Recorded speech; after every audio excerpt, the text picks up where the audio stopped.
Let's focus our attention now on the city of Tshwane. Cut off SARS, cut off the South African Police Services, cut off Gautrain. This is a continuation of something they embarked on a few days ago. People who have not paid for their electricity and their services are getting cut off. And some of them, by the way, are being whacked with fines of 621,000 Rand if they have illegal connections. I understand that a large amount of money has been collected already, but to find out exactly what's been happening, we're joined now by Masabata Mutlaneng, who is the acting city manager for Tshwane. Ms. Mutlaneng, welcome and thanks very much for your time on 702 Drive.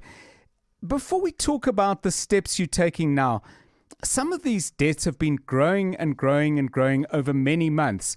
Does that in some way reflect on your correct collection procedures that you may, going forward, need to revise? For example, perhaps you ought to have cut people off a lot sooner than you have now.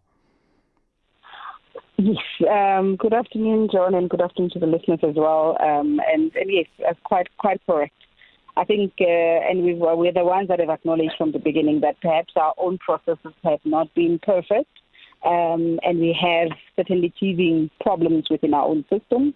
And I think we are using this opportunity also to really review our own business processes, and most importantly as well to ensure that we update our own database as well, and really including the issues that relate to even addresses, for an example. So we are finding quite a lot of teething issues on the ground, but I think we really are taking it in a very good spirit of being able to say neither are we perfect, and hence I think this campaign really, as we started from the beginning, we said it's an opportunity for consumers, for customers to come to the city, to engage with the city and say, well, we know there are problems that we're experiencing. We know what happened in the last 2 years as a country we've been facing and going through the difficulties of COVID that none of us planned for and none of us knew how it will ultimately all plan out. But we are here to also make sure that as citizens, let's also be responsible enough for whatever we consume, and that we know that we cannot consume it for free. Let's really do what we need to do,